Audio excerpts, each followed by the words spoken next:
Hey guys, I'm IzDaisho here bringing you some more Hearthstone, and today I'm going to be going through a couple more of these challenges. We're in the third wing of Nax. I won the regular ones in the last video, and now we're going for some challenges, see if we can overcome any difficulties that we appear. But this should be my last post-commentary video for a while, hopefully, if I can get my silly video issues sorted out, then then that'll work out. But yeah, anyway, I'm playing Shaman Challenge. I don't really remember what happens in this one.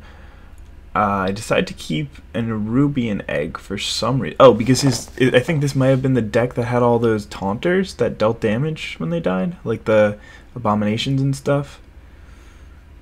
No. Yeah. No. Maybe?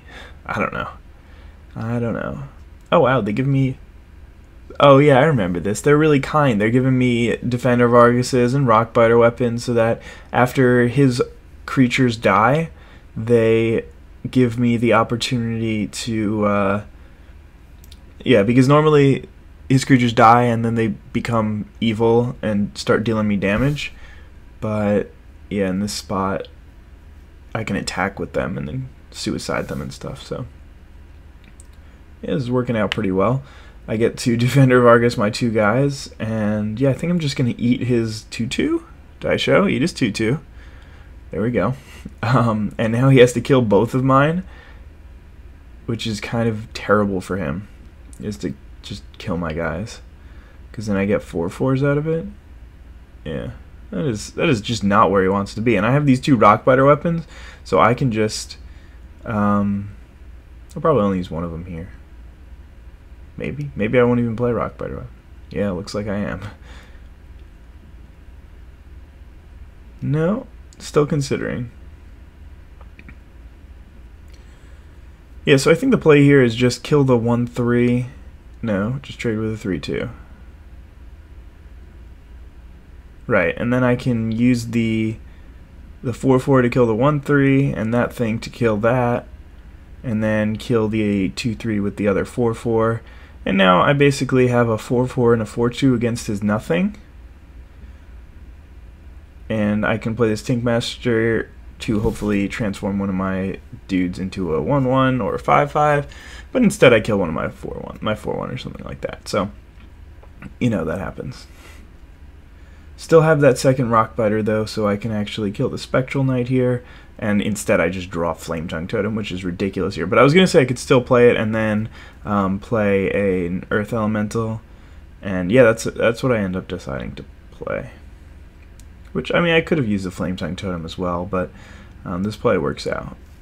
Because, I mean, I've got the 7/8 taunt. I'm not even in range of dying. I still have the Flametongue Totem. My opponent's going to have to do a lot to catch up here. He does a decent job killing my two biggest threats. And the next not even big threat, but still, yeah, that's actually a pretty good way to deal with the board right there. But Flametongue Totem is going to have something to say about this. It was probably arguable that I shouldn't have gotten the extra 2 damage out of Flametongue Totem, and I should have just put it in between the 2/3 and the 1/1. It was probably the correct play, but yeah, we'll see. So I have the option of just killing his guy with the Lightning Storm, but it doesn't really do me much good. I'd rather play out Sylvanas and Haunted Fang Creeper. In general, I mean, it doesn't really matter with the Flametongue Totem since it was about to die, but in general you want to put your guys to the other side. For some reason he kills my guy here. That seems very odd. So I've got some plays. Oh wow, that might actually make things a lot simpler. Or not. If I randomly pull a spell damage guy, that would be pretty good here, but I don't. So, I mean, it was probably worth the risk, and now I really have to hope that I hit 3 on the Abomination. I don't. Oh yeah, I just have the Flametongue Totem. Yeah, playing the totem first was probably incorrect. Anyway, the other day I was trying to do something weird that I hadn't done in a while. I was trying to put a floppy disk in a computer, and obviously the computer that I have now doesn't have a floppy disk slot because it's not the 1990s. But an old computer that I had did. I was trying to pull some photos from my dad or something like that.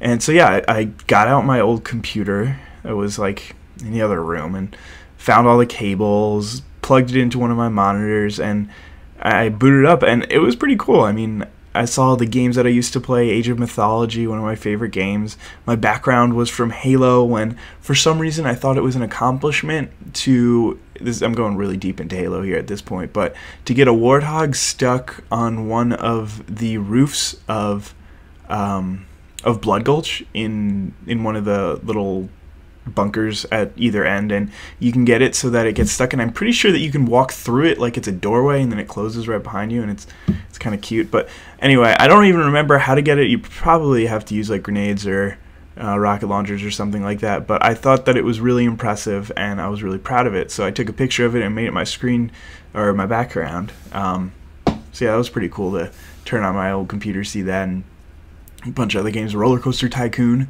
was one of my favorite games.